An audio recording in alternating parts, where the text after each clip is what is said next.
5, 4, 3, 2, 1. Hello, everybody. I'm Dear Myrtle, your friend in genealogy. Welcome to Mondays with Myrt, where we talk about anything and everything that's come across our genealogy desk in the last week since last we met.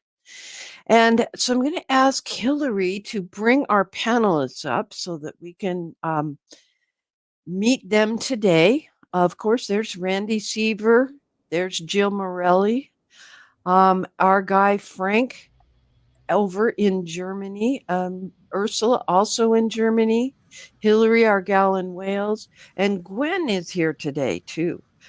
And I always think of you as being Canadian, Gwen. I wonder why. Is it the creative way of spelling your name?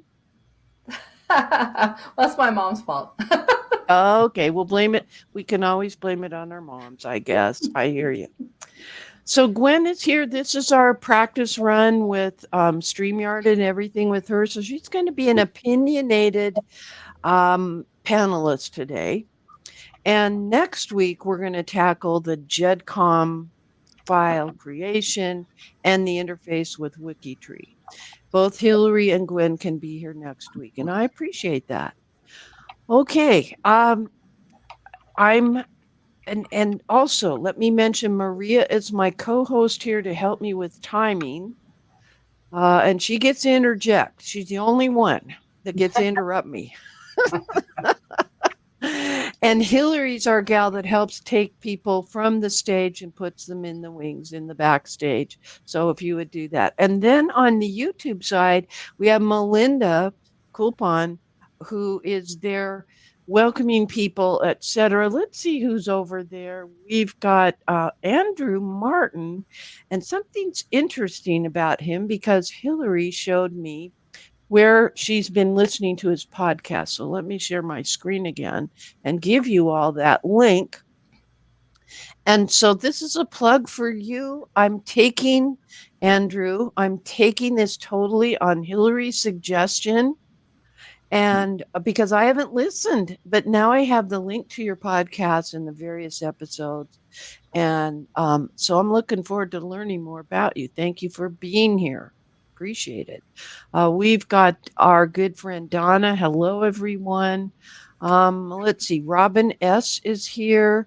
Betty Lou is here. I'm glad glad to see you here. Here's a Cincinnati gal, Linda. John is here from Shaker Heights, and it's so good to see some of you once and again.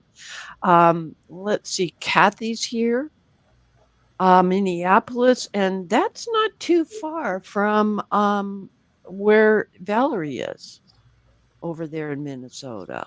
Sacramento, Miriam, I think you have the day off, don't you? It's Memorial Day here in the United States. And there's something important to say about Memorial Day.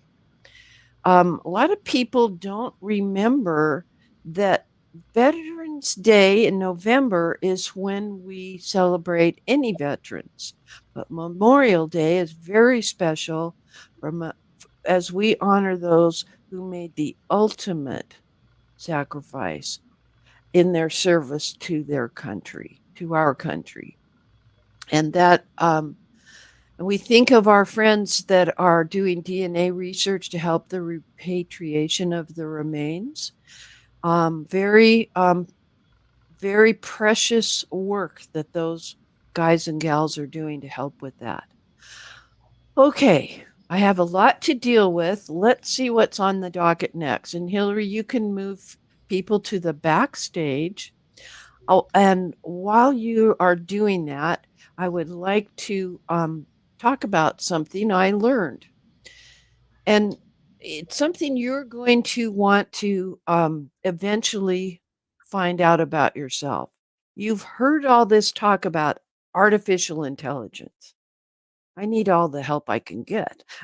But I decided to take 2 courses this year. Courses meaning multiple classes, instructor led, um, week-long course in Grip on Artificial Intelligence by Steve Little. And then right now I'm in the middle of a twice a week for 8, possibly 9 weeks. They keep adding on. Dana Leeds of the Leeds method, she understands DNA.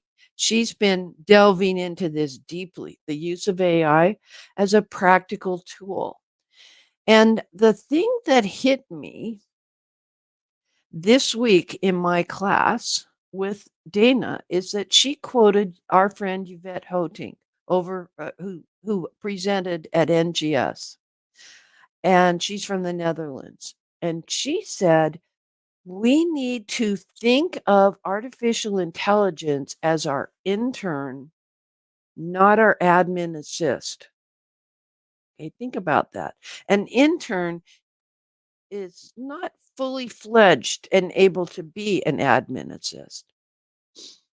When we have talked with my friend about perplexity, Terry, he pointed out to us that generative artificial intelligence, like ChatGPT, which is the one everybody is hearing about and the one we've been working with lately in my twice a week course, it does a thing called hallucinate sometimes. And Steve Little says it doesn't want to get it all right. It wants to make you happy in your conversations back and forth. And yes, it's not a query like Google, a one-shot deal.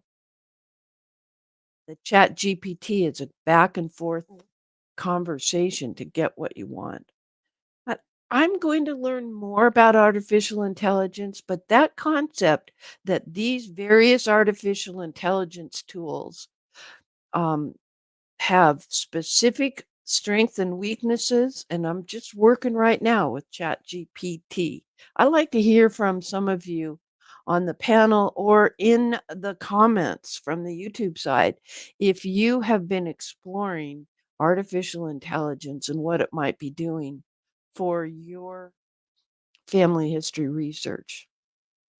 While you're thinking and typing, I'll mention that among the things that I have seen my fellow students do, and this also involves some of my homework assignments, we would have to take part of a will and as a graphic or as a PDF, depending on the tool we're using, and ask it to interpret the handwriting. And that has worked maybe 50% of the time.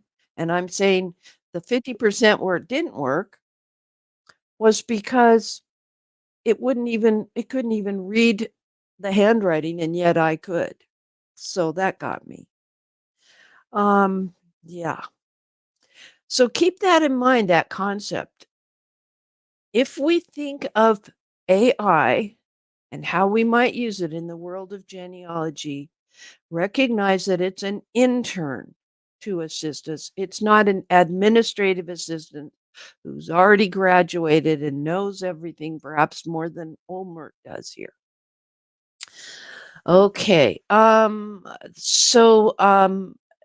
I cannot bring your comment up if you are not using your name. Okay. Hi, Jill. What's up? Hi. Hi. Yes, I've used it this week quite a bit. I think there's two key principles. One is you're absolutely right. Use it as an intern assistant kind of thing, but it is not a research assistant. So it doesn't do research for you.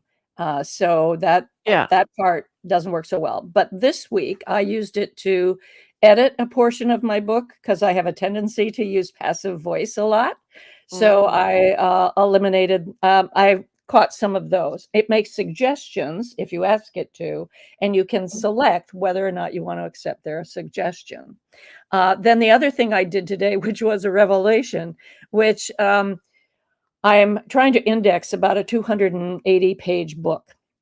To index that book, you have to have a word list that you give to this application that's that you have to generate a word list. Well, that's all the work. You have to go through 280 pages. I used Chat GPT to give me that list. So, and that took about a minute, maybe. Oh my gosh. Otherwise, I would have spent days working on an index for my book. The third way I used it well, the third way I did was I also checked out Perplexity. I haven't done Perplexity as much, but Dana Leeds in her most recent blog noted that both ChatGPT and Perplexity are giving sources now where they weren't before. So those Yeah. would be some quick things to announce. Well, Perplexity was very good about that, and that's one of the reasons why I preferred it as soon as my friend Terry was informing me of it. All right, it looks like we're bringing just about everybody up because they have opinions here, and I noticed that Cyndi is in the house. We'll be talking with her next. She may have an opinion and may let me know she has it in the private chat. All right, let's take you first, Randy. In the private chat, you talked about the biographies that you routinely are writing. Tell me more. Well, like almost anything else, the AI tools need information, at least the generative ones. And consequently, I experimented earlier with writing an obituary, just using bullet point information, and it turned it into a beautiful obituary. I also I copied biographical information out of Roots Magic, just the list of events and comment, and it wrote a biography for me.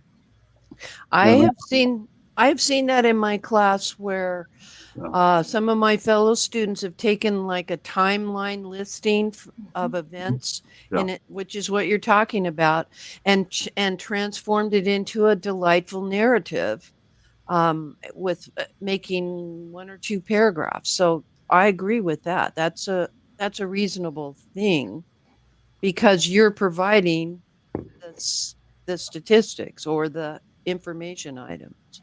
Yeah. Okay. And then I've used Copilot to generate images. I don't subscribe to the $20 a month ChatGPT, but I've made some images, and I'm limited by my own creativity. I can't think of what I need to do. All right. If we have time later, after we talk with Cyndi, I'll show you what happened when I used Dolly to create some images and some of the challenges I faced, but some of the good things in creating an image. When you think about it too, we have been using artificial intelligence to possibly finish our sentences in email, etc., or the little squiggly line recognizing that we might want to use a different word there or spell it differently, etc. Let's see, Frank talked to me about AI, and you made a comment in our private chat. That's why I pulled you up. Yeah, I'm using an AI called Transcribus for Yep. I think around 3 to 4 years already, which started simply as an university program to help understanding handwriting and how we can make it able to interpret that for the AI.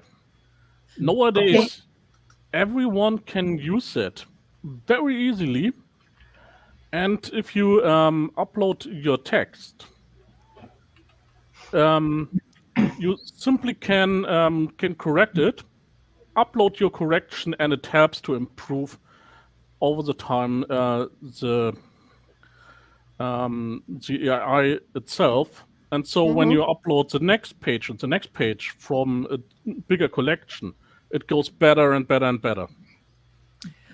It does learn and improve. This is something that we will probably talk with Yvette about, Yvette Hotink.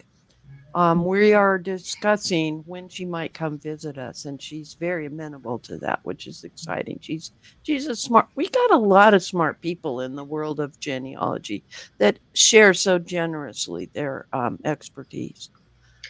Okay, I've used that Transcribus as well as for transcribing wills, old wills, and it does quite well for the take on it, but sometimes that you do still have to go through it.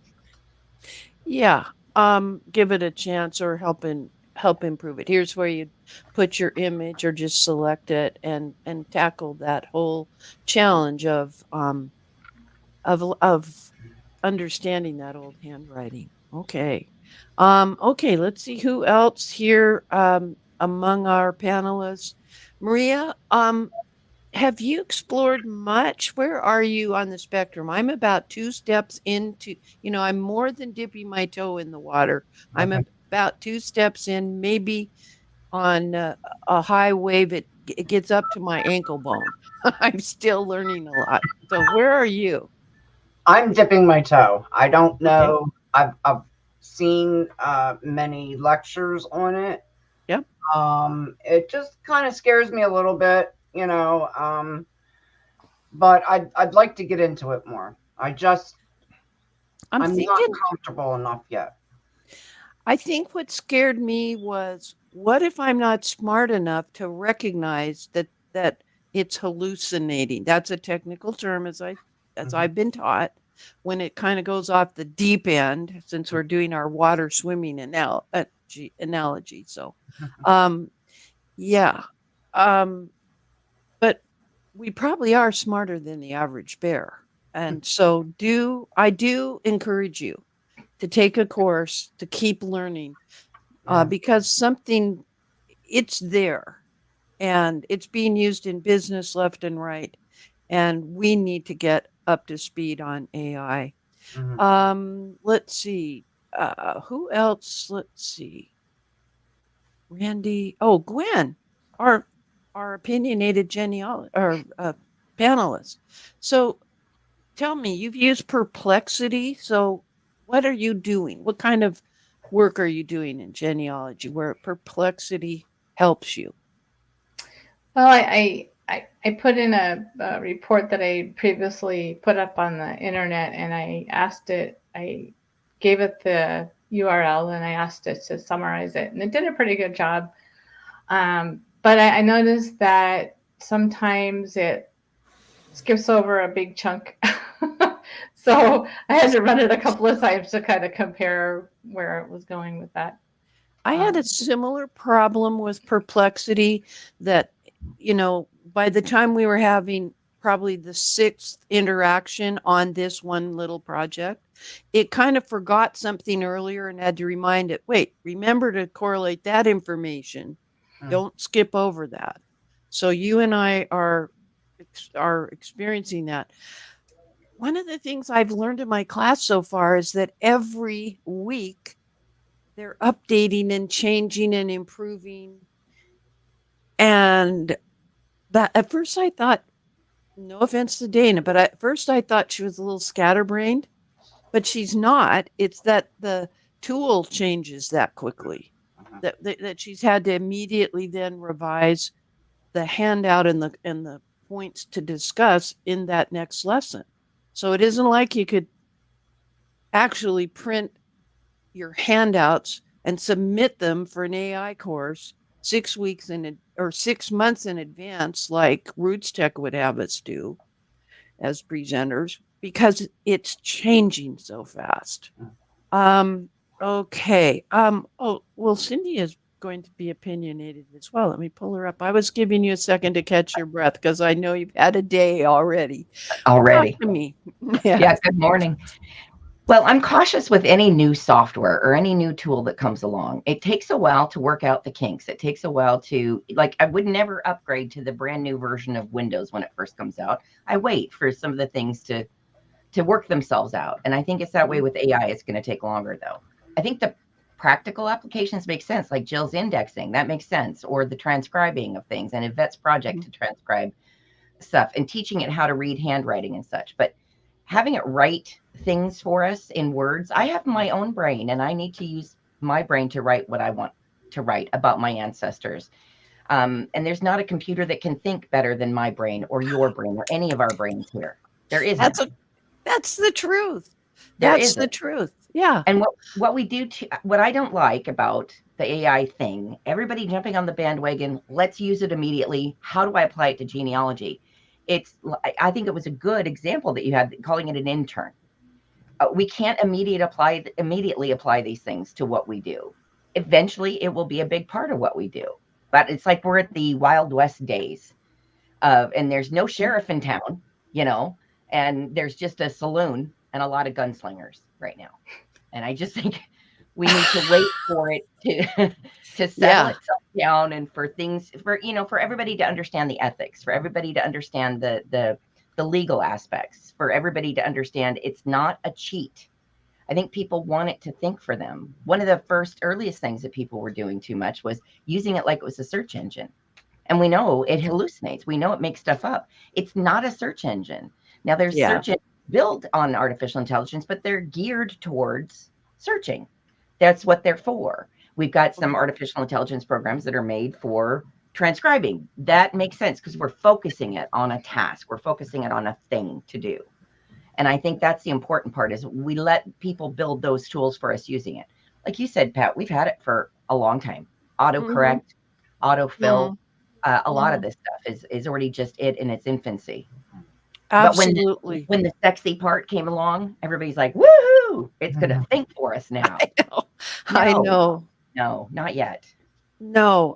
And when you talk about the ethics of using it, this is where colleges and high schools and everything are cautious about the use of it, because they want their students to develop the critical thinking skills that, of course, we have mastered perfectly because of, but I don't want anything critically thinking for me. I want to do that critical thinking. But going through and doing a task that, like, Jill, when you said it took a minute to index the book, that's fabulous. And I know the transcription of documents, especially in older handwriting or handwriting that's, the whole cry about nobody can read cursive. It's not going to matter when we've got things like this that we can train to read old German hands, or old Swedish script and that sort of thing. It's going to be okay. All of that's going to be okay. But yeah, I think for certain focused tasks, that's where I would appreciate AI right now. Well, this is exactly my thinking on the subject. It's inevitable. It's emerging. And I need to share my screen. Before you came in, I explained that quote about this AI is our intern and not our administrative assistant. That is a quote from Yvette Hotink in her NGS presentation on handwritten text recognition. But that whole concept of let's put that AI in perspective and not let it be the boss of me kind of thing is what we're talking about here. All right, a couple of comments. Are there any more of my panelists that need to say something? Okay, Ursula, and then I'm going to have the rest of them. If you'd put the rest of them back in the wings, I'd appreciate it, Hillary. Okay. I use Transcribus as well. Not too often, but sometimes if I really have difficult texts, and it is getting better. I also use ChatGPT for translating, which is really nice. Translating from German to English. Oh, really? Exactly. And it's doing a really good job. But I mean, I only know that because my English is good. Pretty good. Yeah. I didn't mean it's only pretty good. Yeah. And I have to correct. I do have to correct it. Every once in a while it misunderstands or uses words that I wouldn't have used. Like the phraseology's a little off. Yeah, exactly. But I remember when it started, I always worked with DeepL, and I always figured the DeepL to be better. But now I think that ChatGPT is better. And are you using 3.5, 4, or 4? 3.5, the 3. The normal.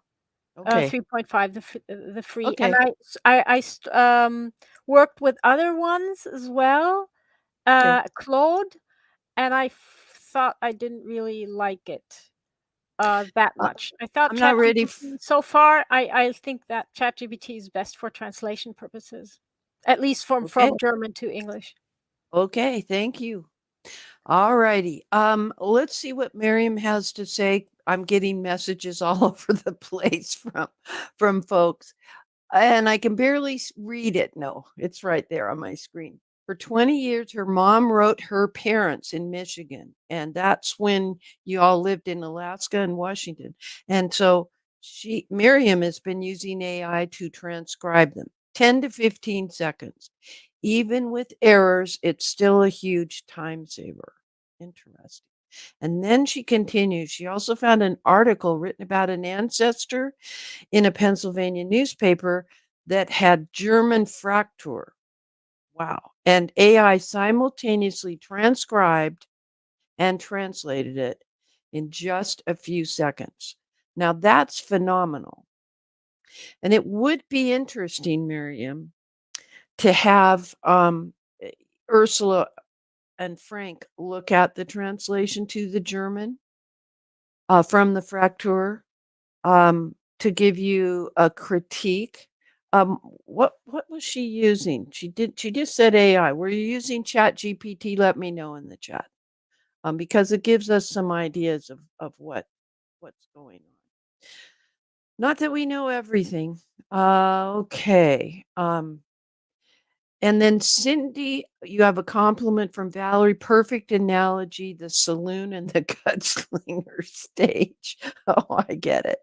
And Randy says, my education professor daughter tested, oh, I know that daughter, tested submitted papers from her students and who were using AI and found that 80% had used it extensively. Luckily, there are some tools of which I'm only peripherally aware that help professors such as your daughter analyze if this could be AI-based content. Yeah.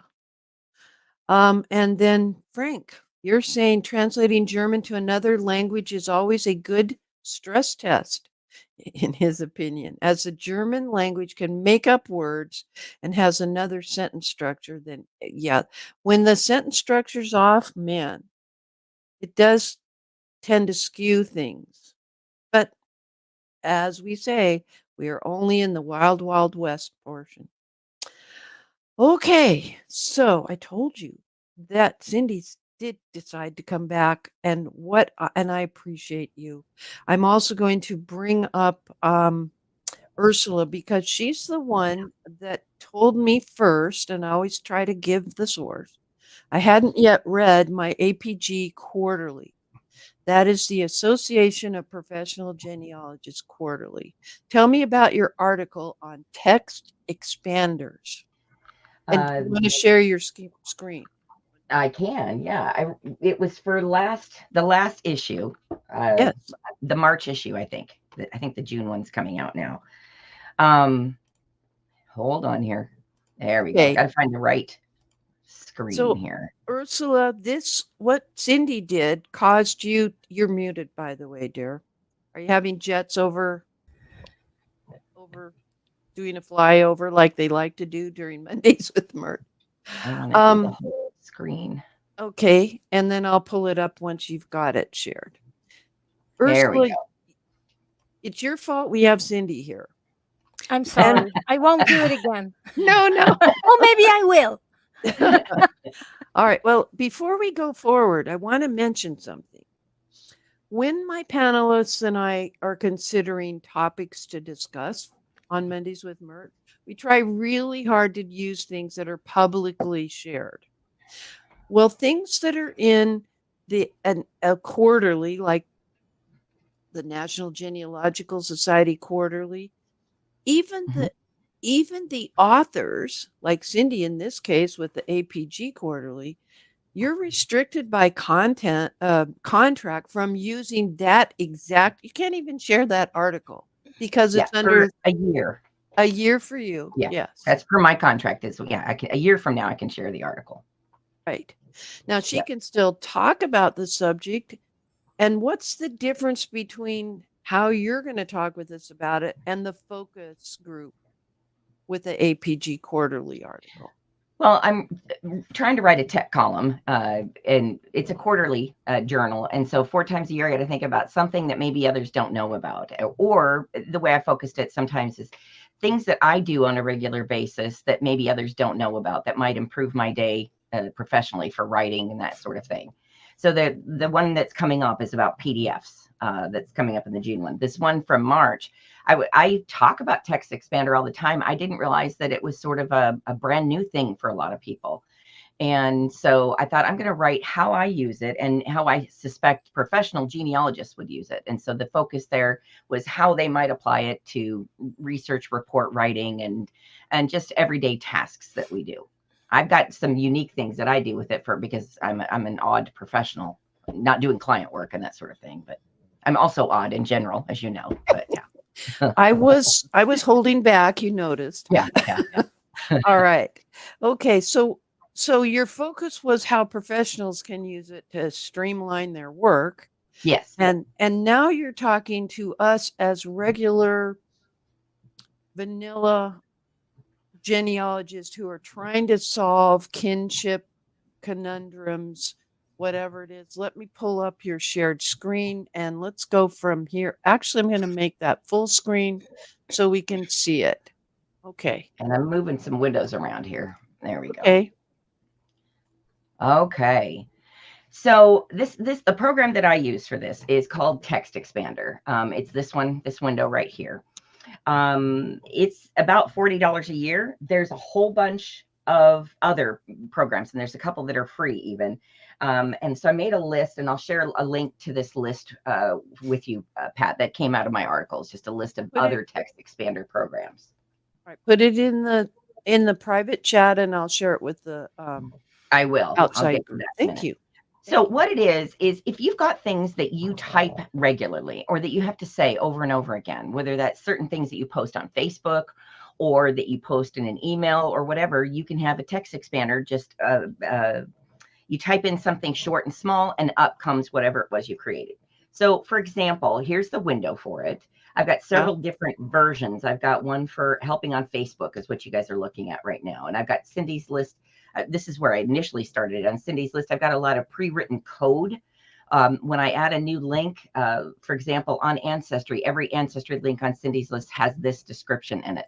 And then I paste in the original source info here. And so then when there's certain things like this, I'm typing over and over and over again, I fed it into the Text Expander to have happen quickly. So let me show you an example. On the Genealogy Squad on Facebook, we get lots of questions about scanning. And this is a recommendation I do for scanning. I tell people it should be TIFF, it should be 600 DPI for photos, et cetera, et cetera. And I found myself saying this over and over and over again. So I went ahead and I wrote it. And I created a new Text Expander here. This is the text I want it to write. And it's called scanning recommendation, which is what shows up here. And then to type it out, I have to enter this little code that I gave it, SCREC. So let me go over to Word. And when I type SCREC, all I had to do was type those 5 letters and that whole thing got expanded. So I can post like this. a macro, like the macros we did. Yes. Yeah. It's a program full of macros. Exactly. So I can type that. And then of course, if I change my mind on something, I can always edit it and say something else. I could add, something else to it. Here, I'm going to do that. Something else to it. All right. And the next time I type it, I'm going to delete this here, SCREC. There's the new text. So you have to be sure that you're editing whatever's in your Text Expander window whenever you update or change or need to do something with it. So this program came with my snippets already in there, like my name or certain things that sign off or my email address. My email address is ZEM. So this is my personal email address. So when I type ZEM, instead of having to enter my email address, it's a lot quicker. And it saves typos. It saves typos as well. Exactly. Especially if you've got a weird little email address the way I do there. So for helping on Facebook, for example, we do get a lot of people asking about newspapers. So I had this long list. And what I was doing in the past, what I used to do is keep lists of them in Evernote and other places. And I would copy and paste. All I need to do now is type FB newspapers, and you get this long list. So FB newspapers. Oh, see, typo. I typed an N. It's not newspapers, it's newspapers. Okay. And there it is. So that just created 3 pages worth of links that are all newspaper links that I share online. Oh my gosh. Oh yeah. And so the list, recently, what did I add to this one? Elefind went away, and it's something different. So I came in and edited my list. But this is basically newspaper sites, both paid and free, that I share all the time. And when I share a list like this on Facebook, I get a lot of people going, "Oh, thank you so much." I'm like, "Oh, you're welcome." It was so much work. I am worn out from all that typing. It's just something that makes life a lot easier. I've got like Roots Magic. I love Roots Magic. And so when people ask what software, I can just type in FB for Facebook. What I decided to name most of these is FB RM. And then it types out my little recommendation for Roots Magic. So FB RM. Now, one of the things that you have to be careful of is sometimes I've got some abbreviations I've used that are actual words that I've typed. And then I'll go in to type it, and it'll do a text expander in the middle of me writing something else. And I realize I need to give it a better abbreviation. You try to give it not anything that would be in a real word. Okay. So FBRM is not in a real word that I know. I was trying to remember which one it was lately. I don't know. Let me ask you this. Yes. So unlike in Microsoft Word, where we can turn on macros that can do this kind of thing. Yeah. This is independent of a specific program, and That's you right. can do it on Facebook, or you could do it on Instagram. Anywhere that you put text. Anywhere you put text. Yeah. Okay. All you have to do. So an email, a Facebook box that you want to share with others, etc. Yeah. Anything you want to share. Wow. So I've got my new job as the executive director of IGHR, I've got several things I was doing, and I was sending out 46 emails. And so I did, this is the subject line. All I had to do was IGSUB. And thanks for contract stuff, IGHH. And so emails, certain things that I was typing over and over again. Evaluation lines. What else was it? Here's an email. So I just wrote an email in here, and then I just had to type IGEVM 46 times or whatever it was when I was sending those things with out. all those instructors. Yep. Or like this list of the 13 courses and their links. If somebody's asking about IGHR, I can easily just type in IGCLL, and it gives the full list there.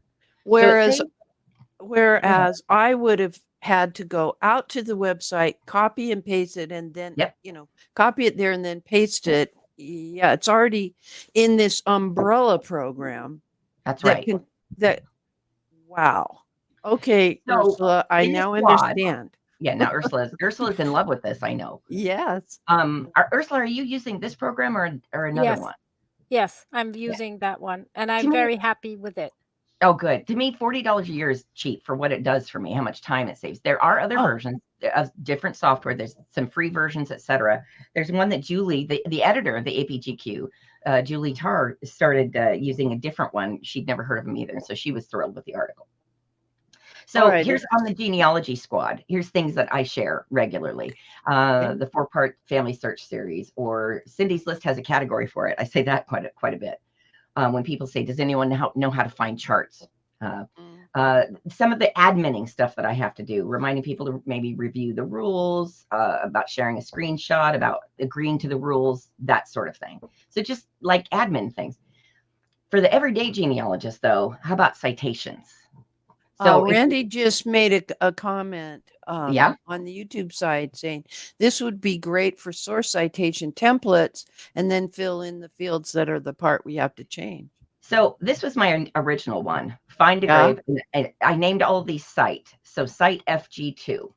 So when I'm going to site FG2. Oh, no, it came up with the other one. I need a better name for that. It can't be site FG2. It's got to be site. I'm going to name it something different. I'm going to take out the G. Site F2 for find a grave. Okay. So that was a good example there. So there's a template of where I would plug all those in. And this is what I did originally until I taught myself the fillable forms part. You can create in Text Expander a fillable form. This is in this particular software program. So now when I type Cite FG for Cite Find Engrave, all right, so that's the old version. Now Cite FG, it comes up with this pop-up window. And then I can type in the parts of my citation that I need. Oh my gosh. So 1834 to 1920, Xerxes Knox, the cemetery name and place. It's the Exira Cemetery. And of course, I'm manually typing. I can also come over to my browser. Ooh, where's my browser window? I lost it. I have too many windows, Pat. Here we go. You're doing great. There it is. This aside. So I can come in and copy and paste, I could take out that and put it in for Exira Cemetery right there. So I can paste into the form. Today's date, we're accessing this on 27 May 2024. His memorial number is right here on the browser, so I can copy and paste that in. And who's the username on this one? Headstone photo that's not me, but by my username, and then the date of the photo. Say it was taken, I don't know, April of 2001. All right. Okay. So you do all of that and then say, okay. And there's my citation pre-written. I'm floored. I am totally gobsmacked.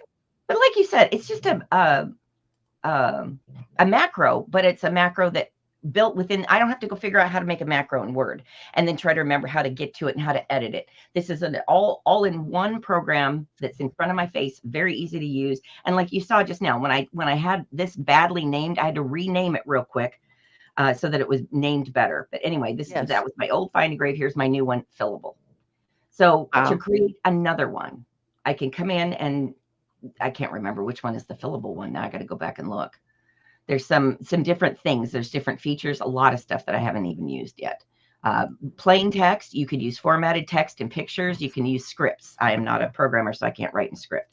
But you can create any of those. Super easy, super quick. I just put other examples in here of citations, for example, if I wanted to remind myself what's in a probate citation, etc., and fill in the blank. But I mostly write mine from scratch. But when I started figuring out the fillable, that for those things that we do repetitively, like a Find Engrave citation, that's a really quick and easy way to do it. I am floored.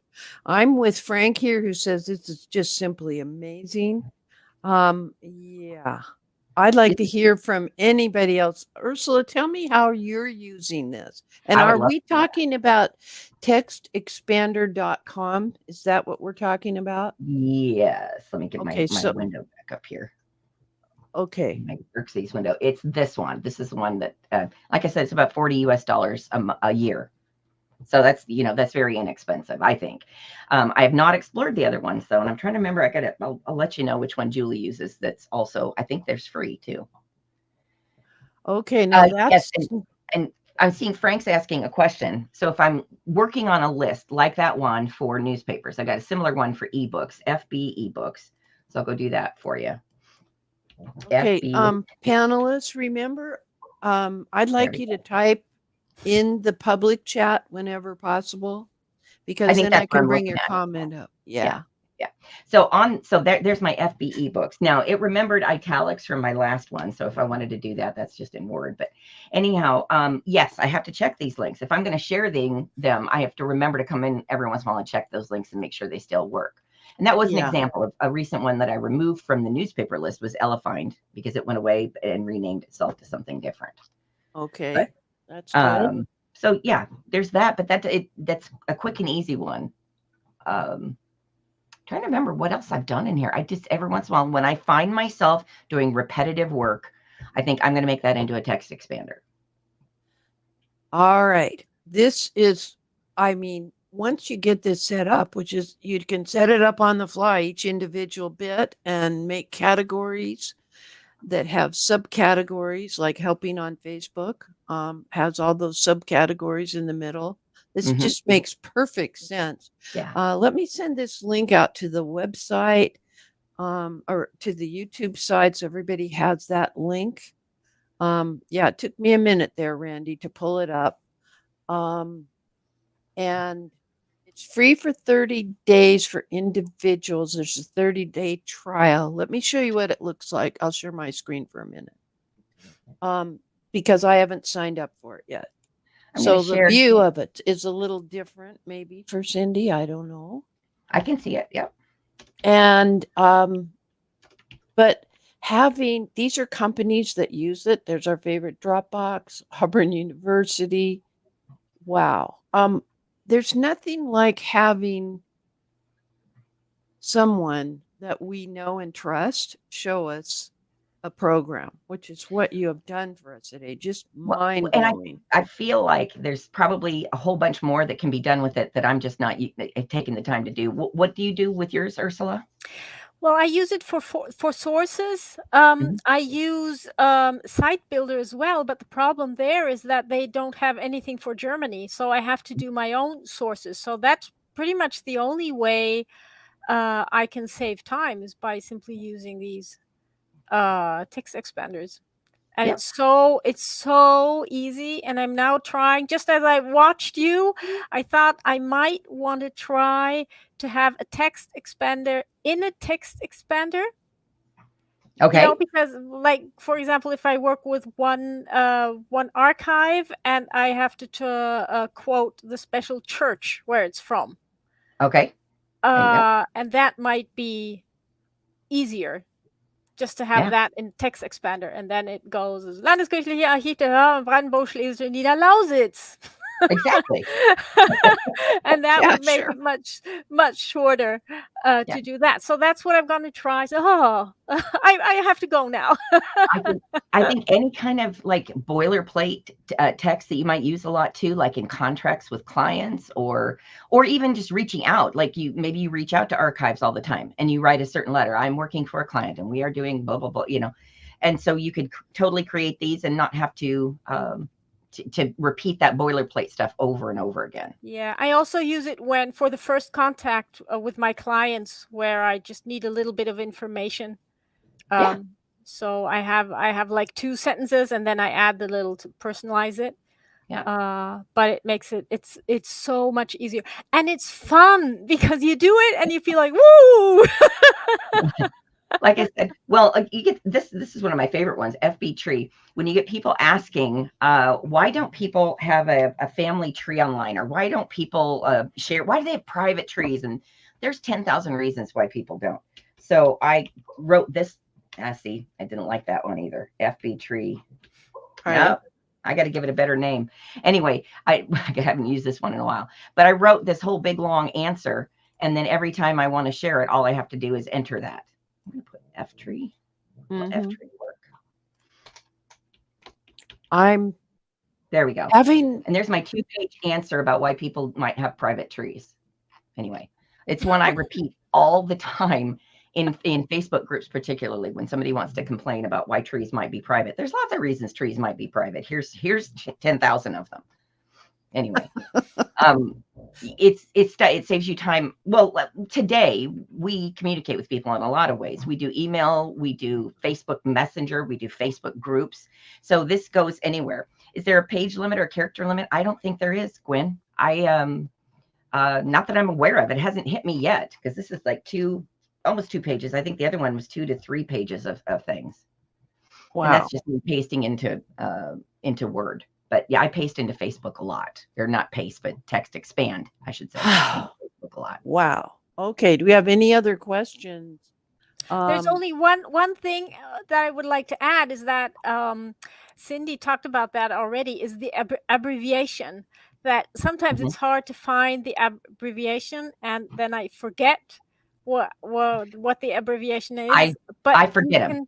Yeah, but you have it. I have it on my task line, so I just push it, and then I have all the abbreviations, and then I can choose the one. So it's really fast. So it's not. I mean, it would be better if I would know them without. But as I'm just starting this trip, I try to be logical. You know, like site is the first site something. But like whatever I was just doing with Facebook wasn't working a minute ago. So yeah, every once in a while I run into one where, okay, I need to change the name of it so that it works better. Yeah, you can't, I mean, with as many abbreviations as Cyndi has, it's really helpful that you've got that Yep. categorization by these are Facebook things, these are for IGHR, this is that. Then Yep. once you're in that realm, there's all the individual codes and what Yeah. they mean. So Kind of all the awesome. different hats that I wear. Okay. What else have we got from the community? Oh, Miriam says something. I love it when you're off from work and have a vacation or a holiday, Miriam, because you always contribute so much. I appreciate you.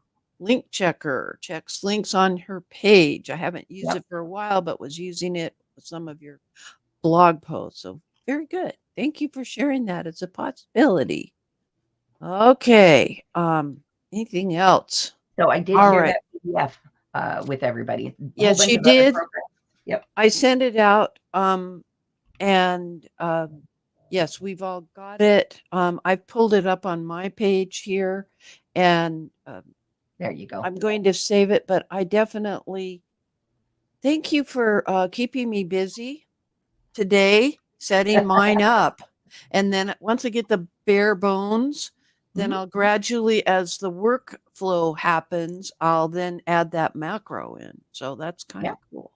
Way to Well, go. like today, Pat, when you sent me the link to the YouTube stuff Yeah. and the link to get in here, you could write, when you invite panelists in, you could write it in a text expander, and then you just have to really quick, type in whatever your code is, and you've got that. So yeah, when there's repetitive stuff, especially links, who wants to go grab a link? I know. Well, I totally get it. Like I composed a letter, an email to Gwen, who is our opinionated panelist today, asking if she had ever used StreamYard before. And if so, here's this link to help directly from StreamYard. And because we're new to each other. And I have to do that with every one of our guest panelists because I don't know where they're coming from.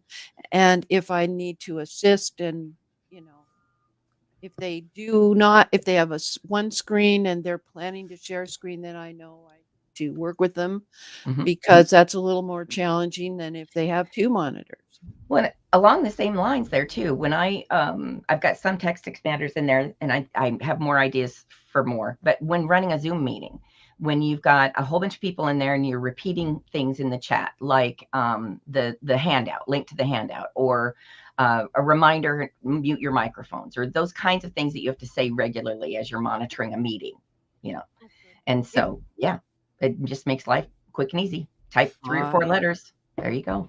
Totally love it. Well, thank you for visiting with us. Say hi to your mom and give your little fur babies. I will. Thanks All for having right. me today, Pat. I appreciate it. Thank you. And Ursula, thanks for bugging me about this. It's all good. Okay, let's see what we've got next on the docket. And Cyndi, you're welcome to come here and stay with us whenever we do, we know you're a busy gal. So we're just thrilled to have you here. Thank you. Okay, I'm checking the docket to see what is next. Well, I'm going to show you what it is we do. We used to use Trello for this, and now we don't, because Trello decided they were going to charge me a fortune if I wanted to have all my panelists be able to see the links to share, etc. So let me show you this. Share my screen. We are basically using a Google Sheet. This is a little something I have to check with every week to see who shows up and what where they can be useful to the production. It's taking 4 people to do 75% of what Cousin Russ used to do. And quote of the week. Here's that. I got that off the list. Here's the Cyndi Ingle's text expander. And here is the actual link. So I want to get that to the article that we're referring to in APGQ. All right. Here's what we'd planned to do with Gwen Hillary gave us some advice, but we're not doing that. Here is something I'd like to bring up, the ethics of using AI and how a university in New South Wales came up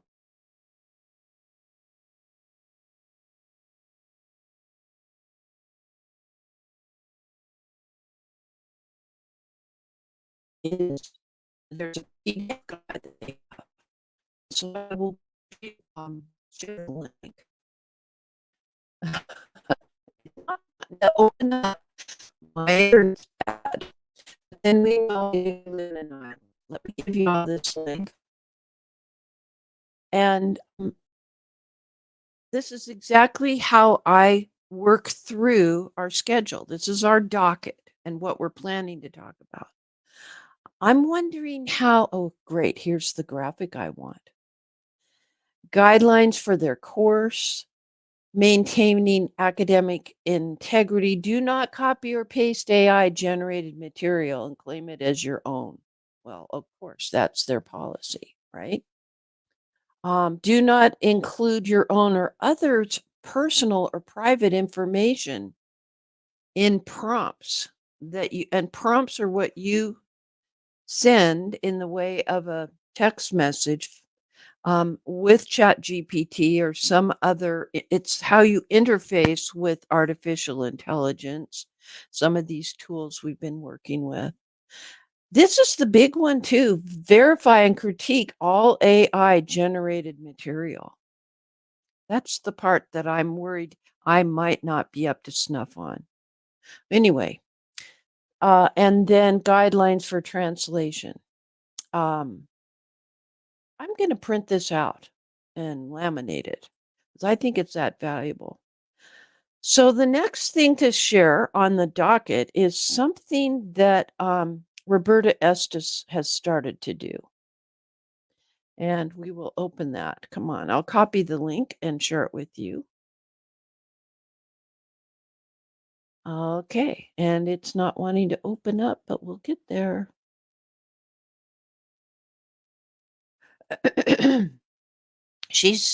We think of her as a DNA gal. These DNA gals are starting to diversify.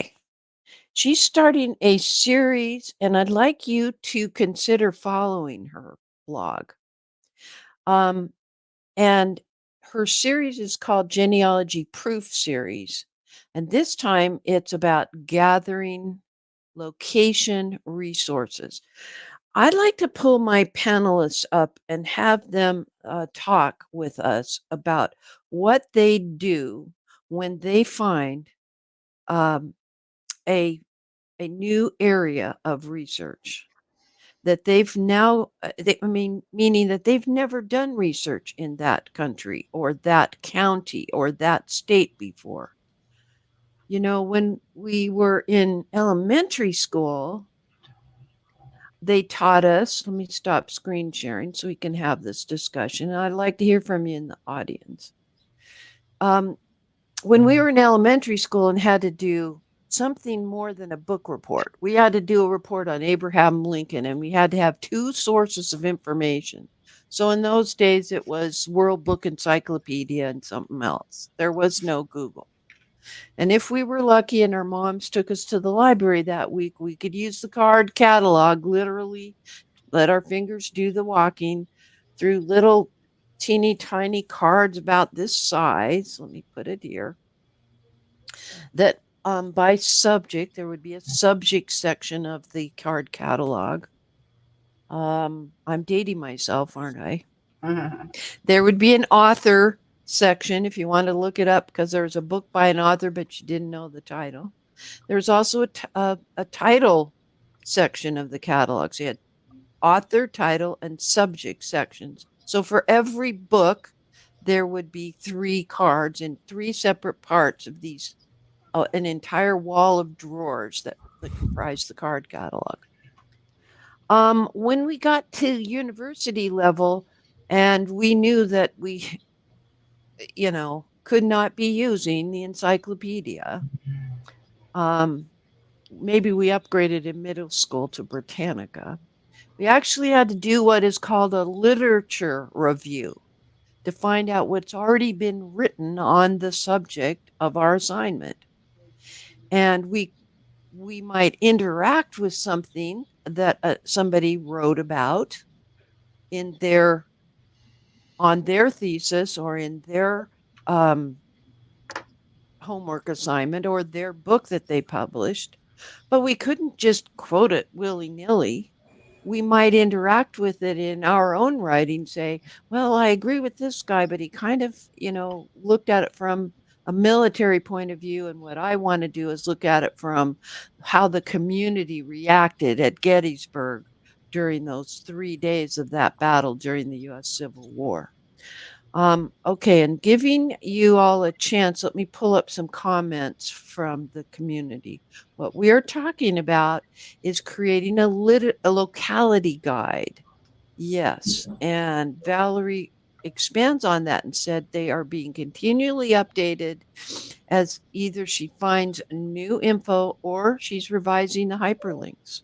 Might use text expander so you could share it. And Melinda says she loves creating locality guides.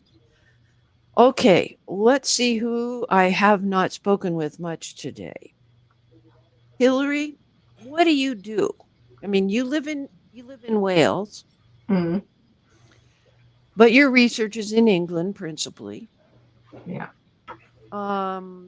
Were you lucky and your people lived in the same place for 250 years?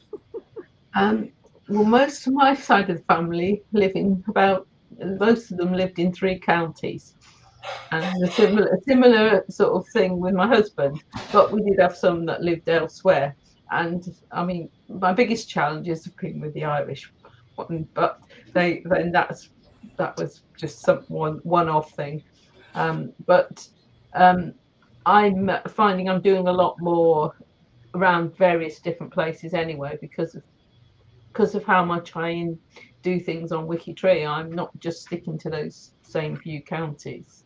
Okay, but when you were doing your county research, what are some of the things you had to look for?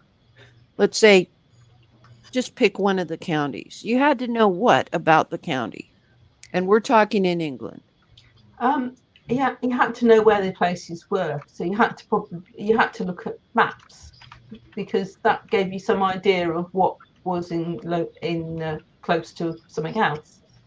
So right, maybe the couple eloped, they did their Gretna Green or whatever, but in the they may not have got married in the church in that village, or there may not have been a church in that particular place where they lived. So what were the nearest churches? What were the churches within a few miles of where they were? They may not like the vicar at that church. They might have decided to go and get the children baptized in the neighboring village. Totally get that, and that may explain why 2 children are getting christened at the same time, because maybe the first one's born, the mother's ill, they didn't travel because for the christening. There are things like that. So then by the time she was well enough, and then suddenly there's another baby, now she's doing better, and now let's go to the church. That takes a bit of travel. So you have to know. It's also, if I may just add something, it can also be because it's expensive to have a baptism. good If you point. have 2 children or even more, I've seen 4 or 5 children baptized on one day. Yeah. So It's that's cheaper. something else that I haven't run into in my county or state research in the US. I've run into what I was describing, but we didn't have the thing where you had to pay to have them christened, at least in my research. So see how a discussion like this helps? Because she knows how things are in her neck of the woods. Okay, Maria, you're chomping at the bit to say something here. What would you add to the locality listing or the locality guide when you're first starting out? Yeah, I didn't know about it when I first started out, obviously. But Diana Elder and Nicole Dyer do research like a pro. Annette Burke did one for Pathfinders, and I love it now. I think it's very important, especially when you are not familiar with what your courthouses or your records, your birth records, when they came into play, or when probates started and marriages, when you can find the records. So I've created a couple. They're not great, but it gets me to what I do, and you have to update it, check your links and stuff. But whenever you're starting research in a new area, I think it's really important that you create something that you can work with and travel with. Mine's in a Google Doc, and so I can grab it on my cell phone if I don't have my computer. So Yeah, it needs to be readily available. One of the things that I used is this old book from Cecil Humphrey Smith, the Fillmore Atlas and Index of Parish Registers. And so it lists the parishes and when they began to be kept. It's somewhere very close by, actually. When the records began to be kept for christening, marriages, and burials, and because of the map, I could see where the other parishes were, remembering that as populations grew, population dictates how many more parishes there will now be in a specific place.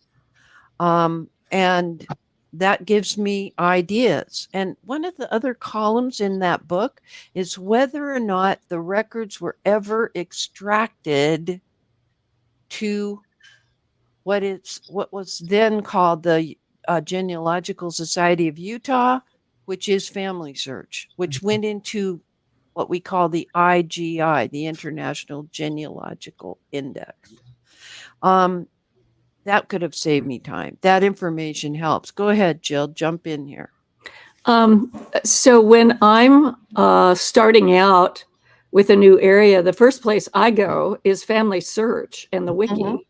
Okay, I'll so I pull do a that up. rotational search there first. I find things like record availability. I can do it by county, by state, and my Scandinavian ones are particularly good. So those wiki pages are really strong, and that does vary. That's true, but by knowing knowing the authors, you get a feel for it. The other thing I'd like to give a shout out on is the NGS state series. Okay. Those are particularly good as well. I use the one for Illinois quite a bit because I researched there a lot, because I've researched there a lot. So there certainly are resources out there that are that you don't have to buy, for example. But I do start with Family Search Wiki. Okay, so here's Family Search Wiki. And let me just zoom in a little bit. We'll pull up, let's pull up Massachusetts. And what we're looking at, man, I'm going to zoom way in. You can see the column on the side on the left side is all about submitting content and selecting a language, things like that. But the actual page starts in this middle section. And this side over here on the right are the record types that will, if you click it, it'll get you immediately to any cemeteries, information about cemeteries in Massachusetts. But let me zoom in a little bit more here. Well, I guess I could just do the Control Plus, so that so it gives you a little history of that it was a Commonwealth when it was the sixth state. Boston was known as the hub, Beantown, 14 counties.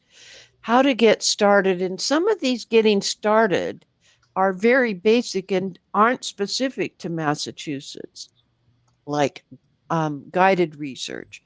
But how to find birth records, there's your information. If you click there, you'll find out about it. Now, these are some research tools that will be very useful to you with your Massachusetts research. The boundary changes. I'll let that open up on another tab, so we'll look at it. They're also not just talking about things that are part of Family Search's collection, either in their library in downtown Salt Lake City or online. They're telling you what are the major archives and libraries that you would be using if you're getting serious about doing Massachusetts research. They're also mentioning societies that will be useful to you. And where they have a web presence, they'll tell you. Now, this is a clickable map where you can then go to that county, but I don't want you to go there first. I want you to do everything about Massachusetts that you can learn. I have literally sent people, and I'm really excited that I'm going to be able to do text expander. I will send them something where I'll give them this link and send it to them by email. And within 20 minutes, I'll get a pop-up that they've replied and said, oh, I'm not finding anything on my Massachusetts ancestors. Are we looking for names here? No. No, we're looking for record groups that might mention that ancestor, that might cover the time period when your ancestor lived there. Because you don't know the court system. These are the obsolete places in Massachusetts: Old Norfolk, New Netherland, New Hampshire, not to be confused with the state of New Hampshire, the Massachusetts Bay Colony. Family Search now uses a variety of things, including Facebook communities, to help give people assistance. But they also have classes here online. And we aren't even, well, we're almost to the bottom of the page. Here are some very valuable resources that they consider essential, including Cyndi's list.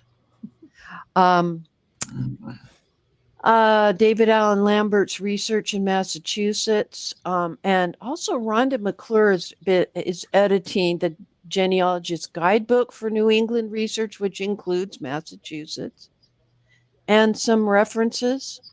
And let's just click court records. And then while I'm finishing this part, can you go get an example of a research guide at NGS for one of the states, like Pennsylvania? If you could do that, Jill, then we'll talk about it. All right, this is just for Massachusetts court records, and they're right off the bat telling you they've got admiralty courts, Boston Muni Court, juvenile courts, housing courts, and also for different time periods. And if you were to click one of those instead of highlighting them like I did, it would take you to that portion. So apparently in this time period, legal things during Governor Winthrop's time period might show up in this area, and it's clickable. Let's just go there and see what it looks like. Takes you to American Ancestors. That's the New England Historic and Genealogical Society. So Family Search is being very open in saying, here's this wiki, here are resources we know of, and many of these links have been curated by experts at the Family History Library who are employees there. Other people contribute to the wiki, like Jill, do you want to share your screen or do you want to give me a link?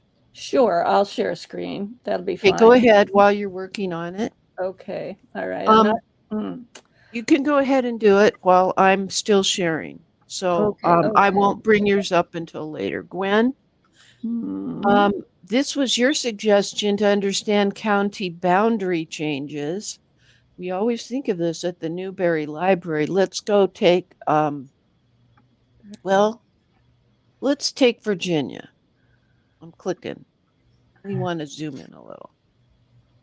I'll see when you're sharing. It'll come up next to your screen. Yeah, I'm having not done this before, like Randy, I'm groping around a little bit Oh, right okay. now. Well, then what we'll do, just give me the link in the private chat and I'll send Okay, it out. all right, that's probably a little better. And then if you would like to stay late, no offense, staying late after class,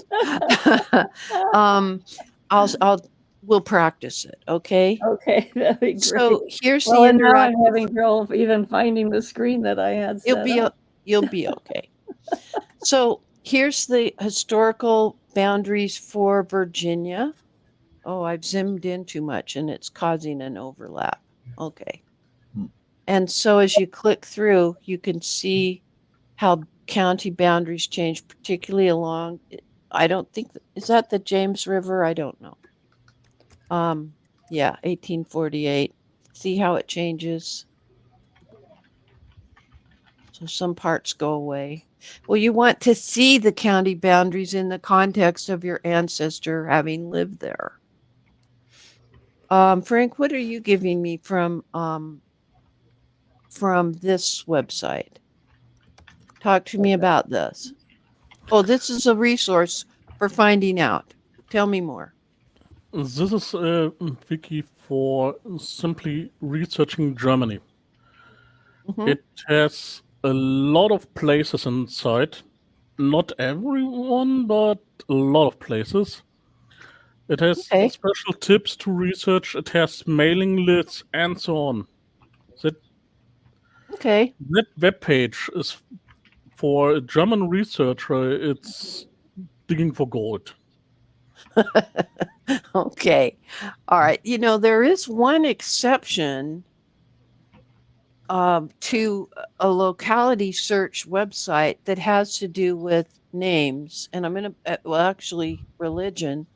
And I'm going to suggest Jewish Gen because if I want to look for an area that existed historically, it is possible to use this website, and I haven't been here in a long time. I want to look for a town that's called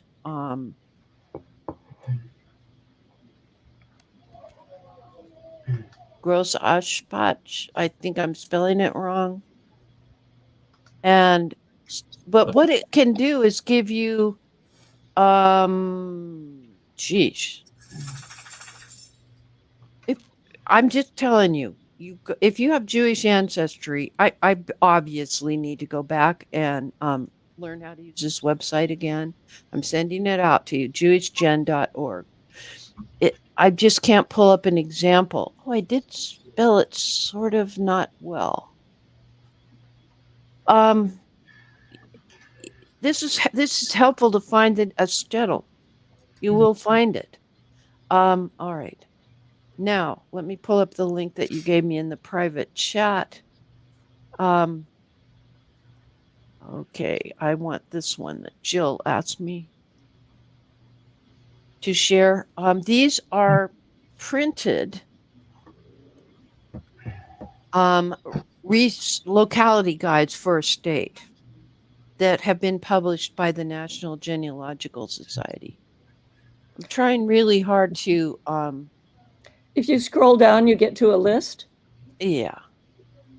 There's your list. So these are the states that are represented at this And they point. just added Hawaii and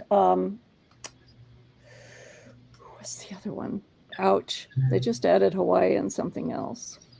All right, let me give the link to this and see how far this gets us on the list. Yeah, I can't give you the whole list that way. Okay. So these are written by people who are cuckoo for California. They know how to do research in California. Whoever the author is of that one, let's pull up California. And then you have to order this. And the author is Sheila Benedict. Excellent. I wonder how much these are. They're not very expensive. They're not unlike the old printed research guides that the Family History Library used to create, but they'd rather do the wiki because things change. Yeah. All right, we've got those. How's our time doing, Maria? It is 20 after right now. Oh, there's your timer. Yes, ma'am. Okay. Time. All right. All right. So before I stop talking about this, are there any of you on the panel that want to share a tip or a trick about the importance of creating a locality list? Is that you, Hillary? You unmuted yourself. Yeah, certainly for UK and Ireland is included. I've put a link in the private chat to a website called Genealogical, which Oh, is yeah. very Yeah. good, and it is constantly being updated by volunteers. So that is certainly worth looking at. You know, if you're trying to find a place, it's very good, and it will show you what. It will show if you bring up a place, it will show you places within a certain distance of that one place as well, which is Okay, so not unlike what I was dealing with the book. So that's interesting. Very nice. Okay, I love it when we share like this. And we're trying to figure out what the heck can we do to find out more about what records have survived that might mention our ancestors and where they are routinely updated. Very, very important to do that. Cool beans. All right. Well, let me do the lightning round. Let's see if I can do the lightning round. I've lost my list. I've lost the docket. So we're not going to do the lightning round. Darn it all. I should never have moved it over to this board. All right. So here's what we're doing. Oh, one of the things I could do is use Text Expander to send links out for each of my panelists and their websites. Another text expander to tell you this is the link to Dear Myrtle's Facebook page. And this is the link to do whatever else. All right, I found what I wanted to share. When we're talking about localities, I want to mention something we have here in Washington State, and you may have it in your state as well. I don't know. You may have something like this. We have, and I'm particularly aware of it because I am here on a very rural island in Skagit County called Guimas Island. And the state has provided space at the Washington Rural Heritage for any high quality TIFF scans about Guimas Island. Our historical society is putting them up. And the library, or we are associated with our library, very closely aligned. They received a grant with a large, it's bigger than 11 by 17 scanner to use to scan some of the old photos that we have in our collection. This helps give context to your understanding of your ancestor in a particular time period. The next thing I'd like to share with you, let me just pull this whole thing over here. Something that Melinda shared with us as panelists. We'll close this one. Texas is doing something interesting. This is the Texas General Land Office map database and store. Now, various states had their own ways of distributing property. Some of them were public land states, like Washington State. There were homesteaders and cash entry salespeople here. But you might be very interested to see this particular website if you have Texas ancestry.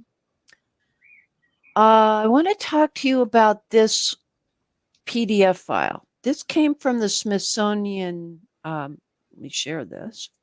The Smithsonian National Museum of Natural History. And I'm becoming very well aware of this, where there is a strong movement. It's now a federal law that went into effect here in the United States scoot this over here, where items that were taken away to museums as a novelty in the way of human remains of indigenous people, artifacts, objects, etc. This is a report that the Smithsonian Institute, which is a big deal over here in the U.S., put out as to how many things have they identified as being available for repatriation. Now, here in the in the Pacific Northwest, we have many indigenous tribes with a history of having lived here for millennia. Samish comes to mind for our island, and as members of our historical society, we're very aware of this topic. We don't have any skulls or any human remains, but we're going through our objects. We don't have a museum yet, but we have a container that has objects that have been donated, and should they be of Samish origin or indigenous origin, we have a policy that we will agree with the federal guidelines to reach out to the tribe in question to see if they would like to have this returned. Now, something interesting, there's a part of the University of Washington, Burke Museum, has a number of things from the Samish tribe in their collection. It doesn't mean that the Burke Museum has to give everything back. If it is agreed, for instance, the Samish Nation doesn't have its own museum, and they're right here on the water. Not that one. We'll get down here eventually. But these are the tribes represented. Let me quit screen sharing. It may be that the Samish tribe, they are the status of those items that would typically belong to the Samish Nation, and there's no museum for the Samish Nation, and our historical society doesn't have a museum yet with space. It's quite likely that things will stay at the Burke Museum by arrangement. Have you ever been to like the National Gallery of Art? Well, there'll be this gorgeous Monet painting, and it will say in the little tag on the side, on loan from the something, so-and-so family. That's how that can be handled. We need to be thoughtful of those kind of things. Yeah, repatriation. It's called respect for heritage. New thing we mentioned a couple of weeks ago, that complete guide to family tree DNA. It is now available in paperback. Let me give you this link. Remember, Genealogical Publishing decided that they were going to release it first in ebook format. And now they just announced this week that it is available, and might like to get yours. I don't know. Panelists, I've so enjoyed having you here to help today figure out what we're doing. And I will stay late with anybody who wants to practice screen sharing in the future. Yeah, it's a good thing. It's not hard at all. And unlike Zoom, I can share and you can set up your share screen. Somebody just texted me privately and said, Myrt, could you demonstrate it? I cannot demonstrate it because if I do, we're going to get picture in picture in picture in picture. So I will somehow find some reference so that I can give you all that information. Cousin Russ and I always dreamed that if we learned how to use Zoom, or before that Business Hangouts, or before that Google Hangouts, or before that GoToWebinar, if we could keep it simple enough and make it approachable, then other people might decide to do this and have their own society meetings in virtual format. And it really helped that Cousin Russ suggested that attitude for us to have, because when COVID came along and we all had to learn Zoom really quick. Yeah. I will figure it out and get a link and share that, and I put it on my list. But I will give my panelists heads up training as soon as we have concluded. All right, folks, thank you so much for joining us today. I hope you find Mondays with Myrt helpful. If you like this, please hit the like button, and also please subscribe. Then you'll know when the next item comes up. Flo says, thank you. I appreciate that. Thank you, Valerie. I appreciate you and Flo and the feedback. You'd be surprised how hard my panelists work on all this, and I really appreciate it. And we are all volunteers here. Nothing left to say, but I'm Dear Myrtle, your friend in genealogy. Happy family tree climbing, everybody. That's a wrap.